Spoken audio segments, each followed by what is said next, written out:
had a wonderful new parents event. It's been great to kind of slowly re-enter into the world and to be able to welcome around 50 people who are new families to the ELC and to SAR, and to be able to show them the building. We know that we've invited people here to do that as well, and we certainly hope that we'll have the opportunity to bring you in and to make it a more natural thing to come in to see your kids in school, in their environment here. But it's all kind of moving at a fast pace. We have 7 days of school left, so our policies are kind of not necessarily keeping up with everybody else, because we're going to just ride it out and mostly keep the policies that we've had. We're very, very grateful.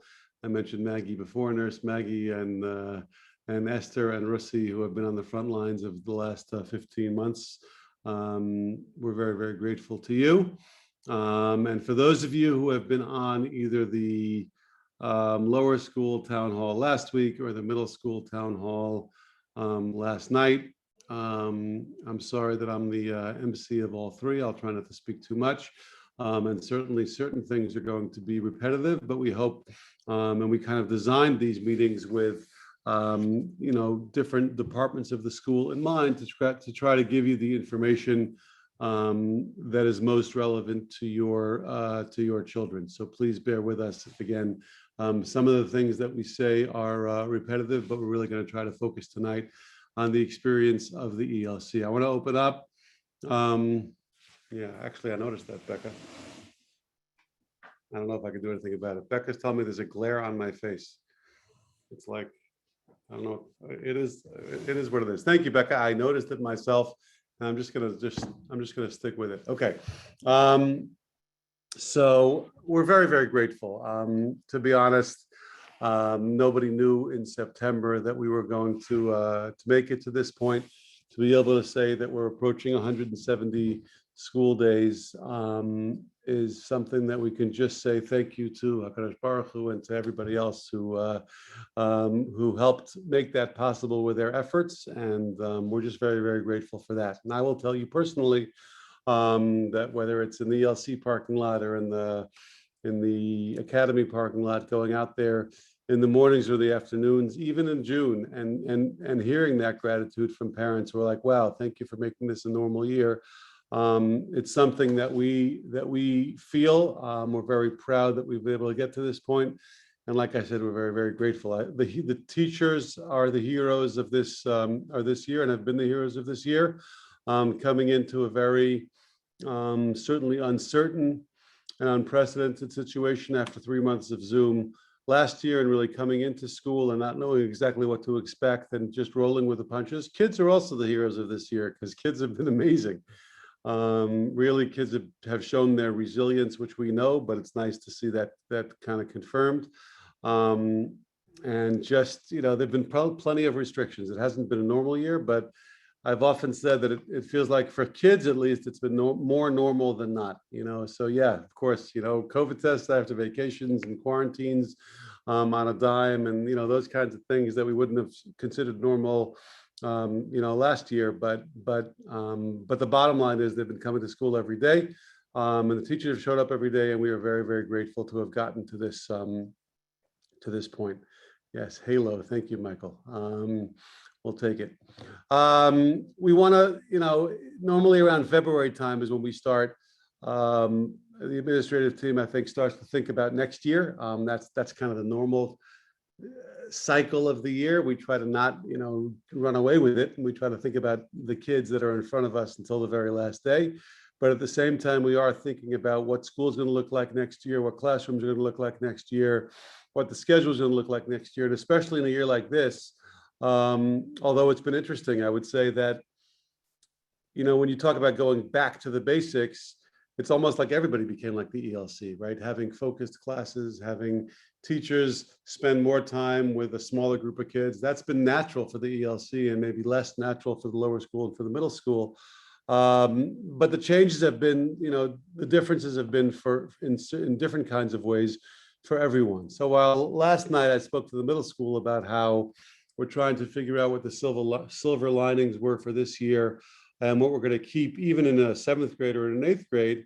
For tonight, what we're going to try to do is just talk about what our ELC is going to look like next year, even though, again, I think that, this concept of homeroom classes and that we've always had, and frankly, we've learned in third grade and in sixth grade and in eighth grade, the value of a homeroom class and kind of concentrated relationships between teachers and smaller groups of students and the value of that. That's something that we've learned institution-wide and certainly school-wide over the course of this year.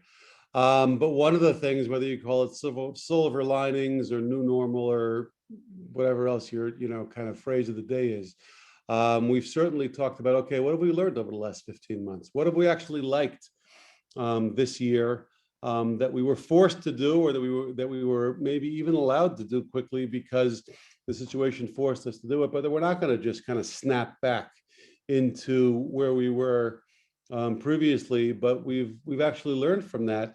And how will our institution look kind of post-COVID based on the things that we've learned over the last 12 months? I'm about to pull up some slides, but I do like to talk to people. So that's pretty much what tonight is about. I think that I would say the outer limits are 7:45. We hope to be done. But I guess what we want to do tonight is give you a taste of the year and a taste of the experience that we hope that has been internalized, but sometimes we miss that because you actually haven't been here. We're here every day, but you haven't been here. So we're going to try to give you a taste of the year and allow you to celebrate this year, really to be able to say, to express in whatever way is meaningful to you the Hakarat Tov for this year, and to celebrate that, and then to give you some practical information about how we're thinking about next year with I would call it the Corona understanding that we actually have no idea, because planning more than 3 weeks in advance has been pretty fruitless over the last 10 months. And I think it's another learning, it's another kind of lesson learned. Like, what do they say in Yiddish? A Mensch tracht and Gott lacht. So you plan, and then things happen, and we try to be kind of responsible and thoughtful in terms of the way we plan, and we try to be realistic in terms of the way that, in terms of the fact that we actually don't know. And we're not going to try to pontificate on what's going to be in September when we actually don't know that which we don't know. That's, one of the, it's kind of a management suggestion as well, kind of know what you don't know. And we try to be cognizant of that as well. All right, I'm talking too much. I'm going to allow us to play that video and then celebrate the year a little bit, get some pictures, and then talk about what our plans are for going forward. Go ahead.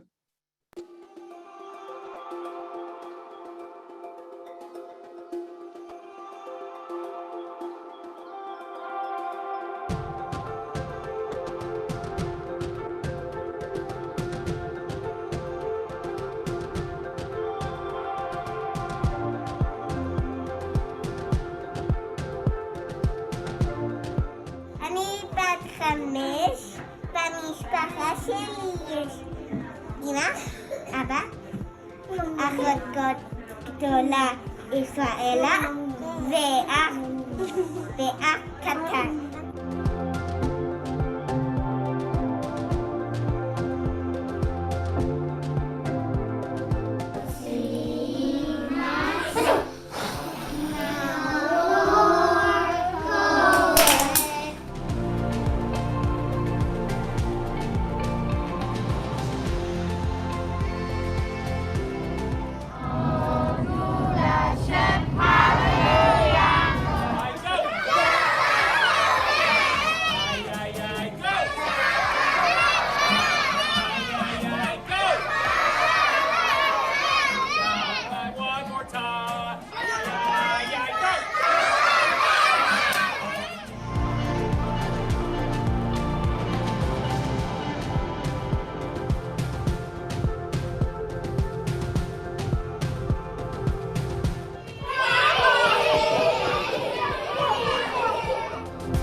Okay.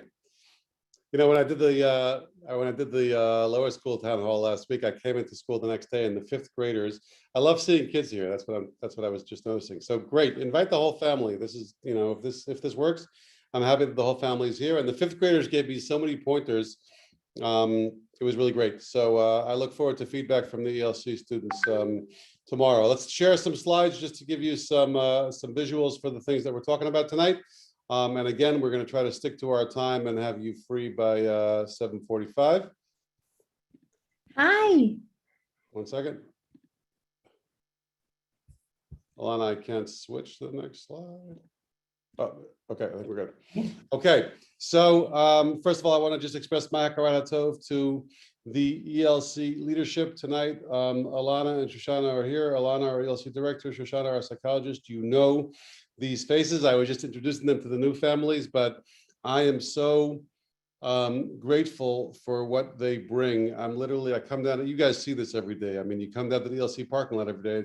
It's like everyone's coming to some big party that they're excited about. And that's the way they greet kids every morning. And that's the kind of environment that kids go into. And you know this because you see it. And I'm so grateful for their competence and grace and thoughtfulness in terms of the way they think about children and know children and connect with children. So they're going to talk about some tachlis, but most importantly, I know that you know that they love your kids and that they're thinking about only what's best for them. Go ahead. Thank you. And thank you, Rabbi Krauss, for everything. We could not have done this year without you and your leadership. So we really are so grateful. It is so good to see all of you, not in like a soaking wet parking lot. That was some dismissal, right? 2 days in a row. They say it might rain again tomorrow. But let's talk about next year, although that's fun too. We're really, really excited to welcome all students back, God willing, in just a couple of months. Our schedule of the day is going to vary slightly in that what we learned this year when specialties were on Zoom it was actually nice to have specialties across a grade. It allowed for teachers to collaborate during that time, and everybody almost, you know, in all the fours, for example, had a shared schedule. So we're looking to replicate that, except not on Zoom. So if you notice, with the exception of 2-year-olds, specialty and lunch for the whole age group is connected. So specialty is happening at the same time, lunch is happening at the same time. We hope that lunch will happen in the lunchroom or the Chazar Ochel. We'll talk about that a little bit later. These times will happen each day in addition to an outdoor playtime. So children will have large slots of time in their classroom, and then they'll have a period outside their classroom and then back in their classroom to do their deep work and their play and what we know is really important in early childhood. Rabbi Krauss, next slide. Oh, could I go back? Sorry, I kind of messed up. Okay, you might be wondering about hours. We're not going to have staggered arrival and dismissal.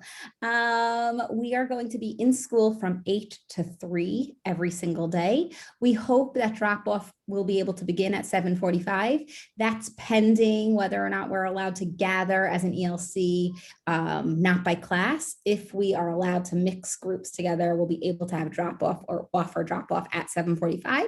Students will arrive at the building between 8 and 8:15. Just like they do this year. So one of the things we love, we always had teachers out at arrival. This year, I hope you've noticed we have even more teachers out at arrival and lots of people greeting children. We hope to continue that. Whether you're on the bus or you're being dropped off in a car, you'll come to school and the day ends at 3. We will be offering Saharon and after schools for kindergarten students. And that will go until 4. Okay, ready. Let's talk about class structure. Hi, everybody. So basically, the way things will work next year is that in each classroom, we will have 3 teachers in every classroom. Think of it as a co-teaching model with a head classroom teacher who teaches in English, a co-head teacher who teaches only in Hebrew, that's a native Hebrew speaker that the children actually don't even know speaks English, and will not answer them in English ever, and an assistant teacher in there. The other thing to know is that we are able to bring Hebrew immersion back to 3-year-old nursery next year. Staffing will allow for that. So as early as 3-year-old nursery, there will be a native Hebrew speaker in every classroom. In terms of requests and who your student is with, we're happy to work together with you with that. Teachers have great recommendations for who would be nice fits for next year. And in 2-year-old nursery, we do not place students with requests. It's done strictly based on birth date. So we have a very large population here next year, 6 kindergarten classes. It's going to be exciting and fun. Okay, specialties. We are really, really excited to be offering specialties in person next year. In the middle of this year, we actually brought PE back in person. Children and teachers were begging for it, and it was the best decision. So all students are going to have PE twice a week, 1 period of music and 1 period of art. We're very excited that we're going to have a full-time music teacher. His name is Colin. He specializes in early childhood. He's going to be in the Early Learning Center with us each day, and we're going to have Moradiella in our ELC as well. We're really excited for both the specialties, so the periods that they'll be meeting with students, but also how they'll be integrating music and art into our classrooms. We'll continue with Ganilan with Yosef Gillers from Grow Torah. For those of you who haven't had the opportunity to see either in person or in pictures, Ganilan is on our 2nd floor. It is beautiful. It overlooks the Hudson. It has many opportunities to get very, very muddy and to also learn about plants and how they connect to Torah and Jewish living. And we'll continue with PE with Miss Francis through King. Outdoor time. You heard Rabbi Krauss and Alana both talk a little bit before about silver linings. That's a word we sometimes use, but I think one of the best things that happened this year was that we had to integrate ideas that we never had to integrate before, like make use of outdoor spaces in ways we never thought of before. And we're being really thoughtful and deliberate about what kinds of things we want to keep for next year based on things that were great to have this year. And we can talk a little bit about that now. Gan Alicia has always been a part of our ELC. Those are the 2 playgrounds that we now have on the roof over here. One is designed very much for to be appropriate and exciting and challenging for 4s and kindergartners, and then a 2nd playground on that same level that is appropriate and fun and challenging for 2s and 3s. On our 3rd floor terrace, which is overlooking the Hudson, beautiful, we have riding toys like tricycles. We have blocks that are large and kids can build like obstacle courses with each other and large construction things that they love to plan and do together. On the 4th floor terrace, we'll have sensory bins, like water tables, sand tables, and we have a large, almost like life-size marble run, which is super fun and made of magnets, and the kids love to do that together. We're also going to be using outdoor space for eating. Right outside of our lunchroom will be almost like a cafe, picnic tables, something we're very excited to be using next year as well. And we also have made great use of the woods. We are lucky enough to be in a beautiful section of the Bronx where we have, like we said, beautiful views of the Hudson. We have nature walks that the children can do nearby. We have close access to the Metro North station. A lot of fun things happening that we're going to continue to integrate next year as well. Okay, Alana, you want me to take this slide? Yeah, I just want you to say the first bullet. So here's the thing. We basically got our what's it called? C of O, certificate of occupancy for this building on like 4 o'clock before the first day of school this year. And the truth is that the building that we've been, that we had been working on for 2 years couldn't have come it couldn't have been more timely, because we were able to move the first grade into our building, which really allowed the over 60 pods that we had in SAR to be in school every day, with the exception of our 3 Zoom days this year. That being said, there has been a lot of thought to some of the special spaces that you're going to hear about, that this building was designed with those things in mind.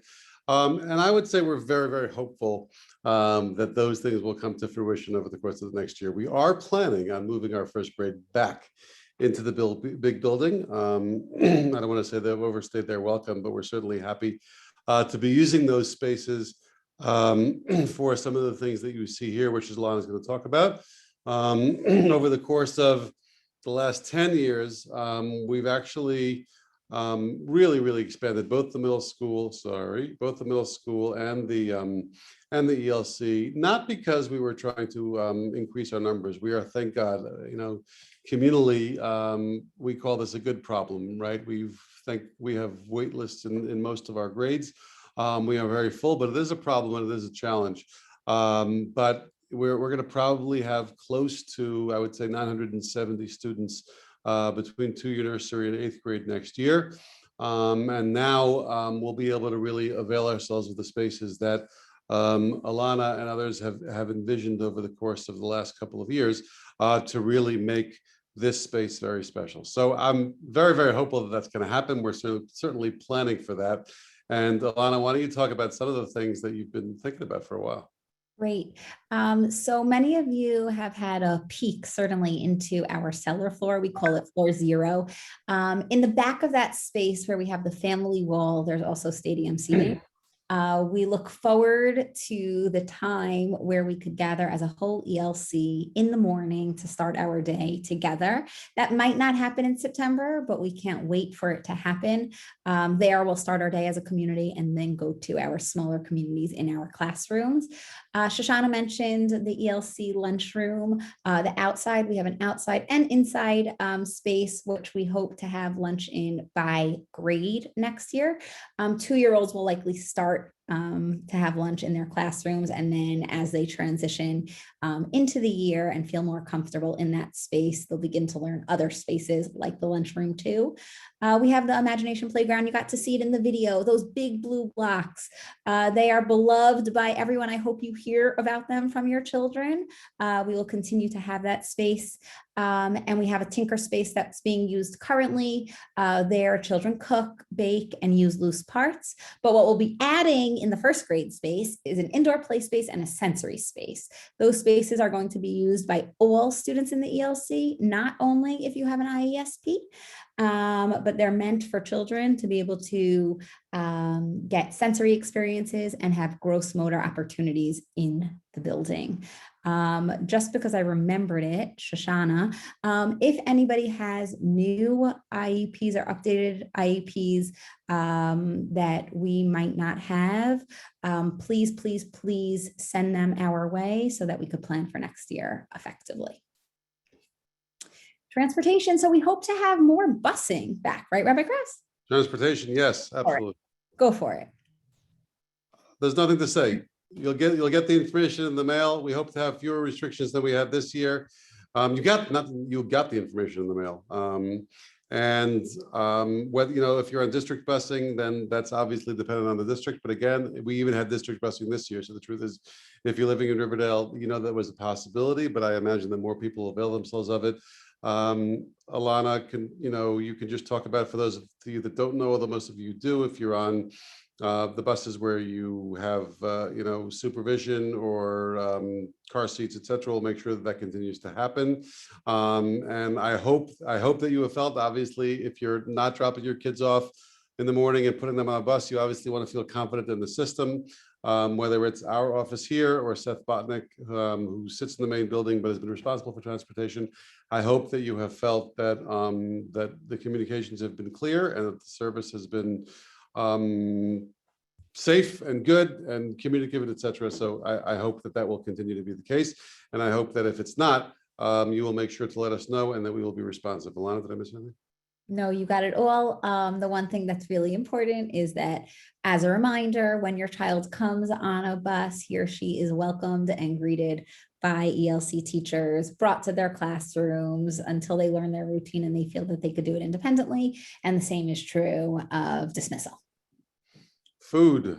Aaron Ginsberg has been with us for, I'm going to say 10 years. His family is now living in Israel. He's been commuting. Commuting this year has been a challenge. He has spent many, many weeks away from his family. But the bottom line is he served 1,200 individually packaged meals 4 days a week to all of our kids. And we are very, very grateful to him. Of course, as Alana described before, and as Shoshana described, we hope to be going into a more traditional lunch schedule. I will tell you, I think that this is, I think he's very comfortable with me saying this. One of the members of our medical committee, Josh Milner, Dr. Josh Milner, is an allergist and immunologist, and he actually is missing the salad bar because he actually thinks that some of the regular germs that need to be moving around the world have not been moving around enough. So Maggie, I hope you're comfortable with that, but we're going to try to figure this out again, following the recommendations of our own professionals and the local and national professionals, but we're certainly hoping to be able to have a more, I would say, traditional lunch environment than we had this year, but we're very, very grateful for what we've been able to have. And I will say, which I think is the next slide as well, obviously, too much planning in advance has not been particularly helpful or effective over the course of the last 15 months. So, certainly now we're literally a few days after the New York State changed their guidelines, a few weeks after CDC continues to regularly update their guidelines. So, on June 5th or 6th, I can't tell you exactly where we're going to be in September. I can try to give you as honestly and transparently as possible where we'd like to be. Starting from the bottom, we'd like everyone who can be vaccinated to be vaccinated, whether those are 12 to 15-year-olds or staff, or what we anticipate in August, between August and October, I guess, which would be approvals for vaccinations, emergency approvals from the FDA for vaccinations for 2 to 12-year-olds. That's what we'd like to have. In our community of 2,000 people, we'd like to have most of them or almost all of them vaccinated. What that exactly means in terms of our policies, it's really too early to tell. We certainly can make a vaccination policy for kids before those vaccinations are approved.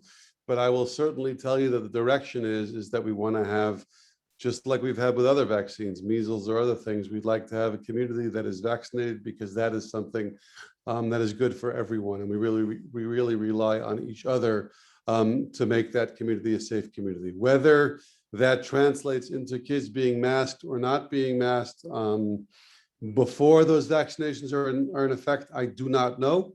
I know where the winds are blowing right now, but now it's June. And now the predominance of the virus is very low. The percentages are very low. And actually, legally, even in schools, you don't have to be you don't have to be masked indoors, even if you're unvaccinated. We're not doing that because we have 7 days of school left. But where we're going to be in September, I don't exactly know. So what I could promise you is I hope that we've done over the course of this year is to be transparent, is to be communicative, and is to share kind of our thought process as we make decisions, to let you know, so that you can be informed, and then you can hopefully be comfortable, and also to share with us the questions and comments that you have as those decisions are made. I don't think teachers will be masked. I think the teachers technically don't have to be masked now if they're vaccinated. But again, let's live and learn. Let's see what happens in camps. Let's see what happens over the course of the next couple of months in the country.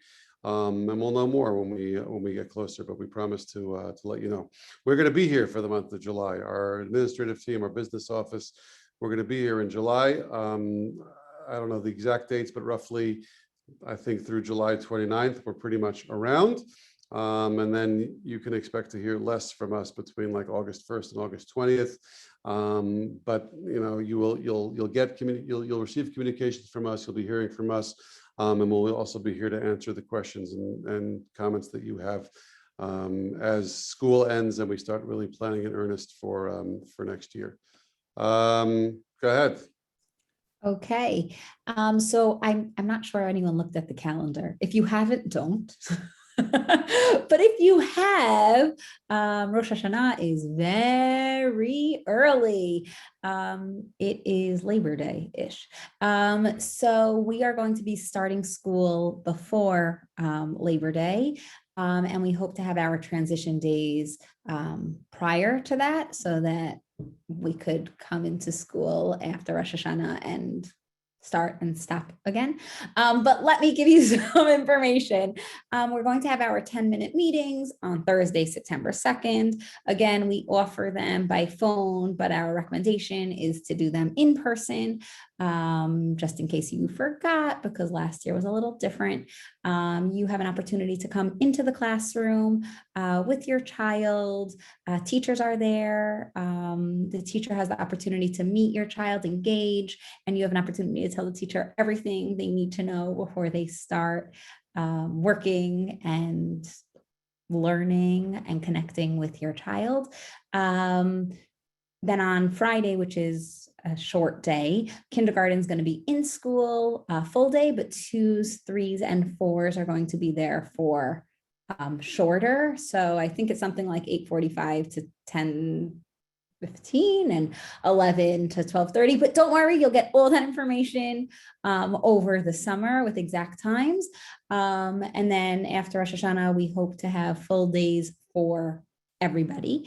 What's going to be different than in the past is usually you get a summer mailing that sometimes ends up in your home and sometimes doesn't, with a t-shirt, name tags, and a family book. You're actually not going to get a mailing with those things. You're going to get it at your 10-minute meeting. So nothing's going to get lost in the mail. When you come to your 10-minute meeting, you'll get those 3 things. For those of you who have made family books before, I hope you know how worthwhile they are. Children love reading them and rereading them and rereading them again. Theirs, their friends. We'll be asking all families to do that this year. And yeah, we can't wait to have you.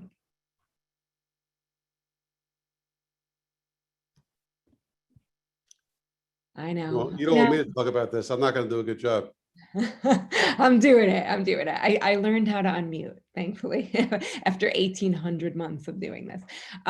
So basically, I think we have a lot of folks on here who are veteran ELC parents, but you may have a new kiddo starting at the ELC in September. And as well as you know, ELC policies and routines, you may not have ever had a child whose toddler years were quite like the last 2. Lots of kids, when they first started school, they may not have ever been to school before, but they likely had been to a gymnastics class or a soccer class or a mommy and me. They also likely would have done some kind of separation from parents who went on a date night or went to a bar mitzvah or a wedding without them. So the last few years have been different. Year and a half have been different. And it's important to think about that and how it will affect some of the kids starting school in September. I think a lot of really well-intentioned adults do things like say, you must be so excited for your first day of school. And actually, we don't know how kids are feeling about their first day of school. It's so much more effective to just ask, what are you thinking about the first day of school? And then no matter what it is that they say, you validate it and let them know that they can handle it. So if they're excited, you share that excitement with them. If they're worried about it, you say, I totally get it. That might be a little bit weird and different than what we've done. You're going to handle it. You might want to think about practicing separations, even in a pretend way. If you want to get your sneakers on and go out for a run and practice what it's like to say goodbye, I give you 2 hugs or a high five and tell you I'll see you later. And you might do something like that for even just a half an hour. Another great way to get ready for the beginning of the school year is to read together. There are lots of great books about starting school and what it feels like the night before school. And it's a great way for kids to get used to the idea in a depersonalized way. It's not about me, it's about Frog and his first day of school. There are also lots of great books about masks and social distancing. We hope that that's not something that we need to be enforcing at the beginning of the year. But if in fact it is, we have lots of recommendations that would be helpful to talk with kids about that in advance as well. So feel free to reach out or we will send you lists of those. Something that Alana and I have been saying all along is, and this whole situation has proved it, the kids are all right. I think there's lots of things that adults stress about, that adults worry about, and the kids show us time and time again how resilient they are, how they can manage difficult times, even transitions. What we can expect is that there may be a sense of like 1 step forward, 2 steps back. The first day may be great and exciting, and then the next day there might be lots of tears, and that's okay, and that's a normal process. And everybody that's here in the ELC is available to you to help make those transitions a bit easier, especially understanding how different these last months have been. Rabbi Krauss, next slide.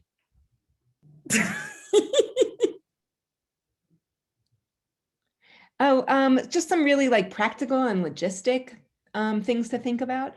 Summer is notorious for late nights, you know, s'mores and sleepovers. It's super, super fun, but consider getting back into your established routines in that week before school starts, making sure that meal times and bedtimes are back on a schedule.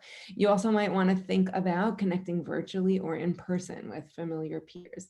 If you do know that you'll be in class with someone or hope to be in class with someone, or if you are a new student or new to the neighborhood, please contact us and we will help hook you up with somebody that you could do a play date with, either virtually or in person. You may want to think about doing things like driving by SAR just to familiarize yourself with the area. Look, there's the playground. You can see it on the roof. You know, this is what the driveway looks like. This is where I'll drop you off each day. You also might want to talk about a family plan for that first week of school. Let your child know who's going to be dropping off, who's going to be picking up.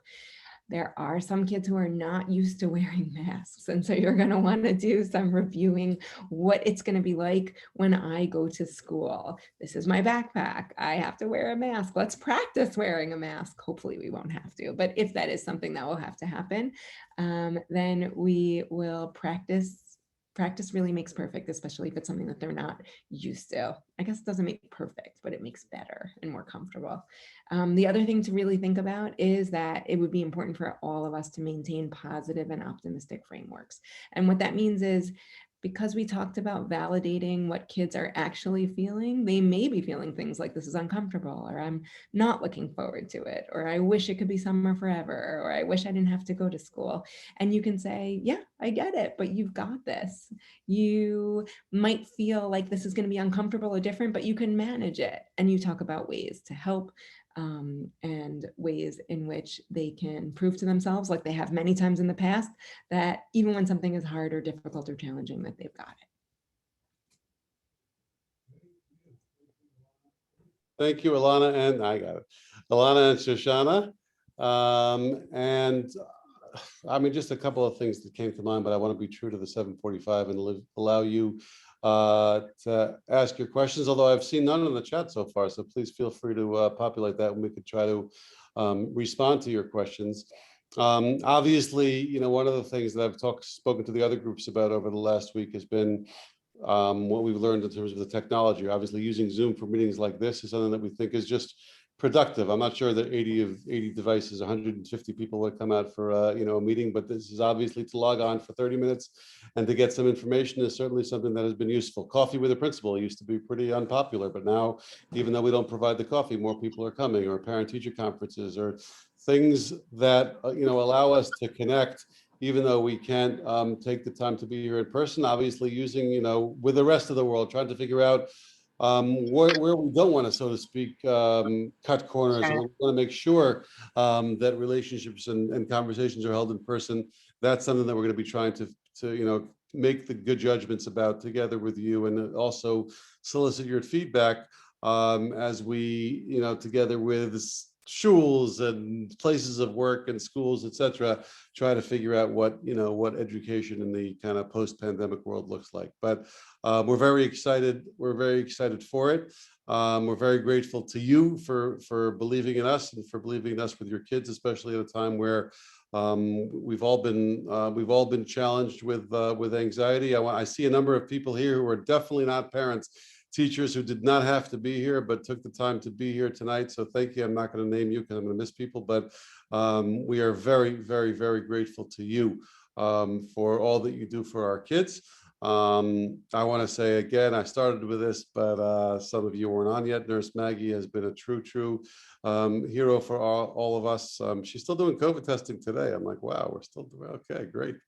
But it's been just a gift to be working with you and to be feeling safe in your presence, etc., etc. Thank you to all of you for being part of this very special community. Shira, is Shira here? Shira, you're amazing. Where is she? We're not going to spotlight her. That's going to be embarrassing. But Shira, for again being on the front lines, being in the ELC office, making sure that there's music in the parking lot almost all the time. and really making this, I was talking to the new parents before about how literally, and it's true, because I walk down here almost every single day and I see the way kids are greeted, and I hope many of you have been able to experience that, and just being able to give them the love that they feel throughout the day and throughout the school year.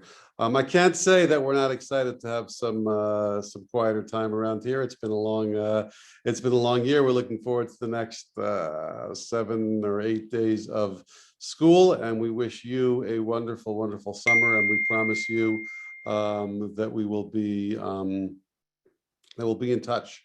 As I told you before, we're basically here for the month of July, and not much for the first few weeks in August. Let me just see if there are any questions, and please help me out, guys. Would you consider any summer camp programs for the incoming 2-year-olds? I wish we would, but no, we're not going to this year. We did last year because we really, really thought there was a communal need. I don't think that we are able to do that now, but certainly if anybody has questions about summer plans, I definitely know that we have resources for you. We can help you. We can help you make sure that your kids have good and healthy and safe places to be for the summer. So please let me or Alana or Shoshana know, and I promise you that we'll respond. Did we talk about Saharon? We did. I said that until 4. We do hope to have Saharon until 5. I'm sorry. Okay, so right, we're actually going to have we're going to have all of our faculty here until 4, faculty, staff, and children until 4, and definitely options until 4, and hopefully we'll communicate with options until 5 as well. We had lots of discussions about whether this 8 o'clock start was good or not good. I think it's obviously, different tastes for different people, but we have felt good with that kind of 8 to 4 day, even on the long end, even for the older kids. And that's what we're working with. Shira, are we expecting parents to be allowed to drop off kids at the classroom? Okay, did you address that, Alana?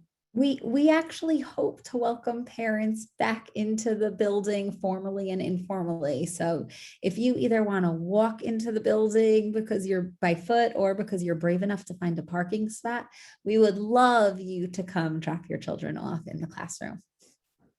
Okay.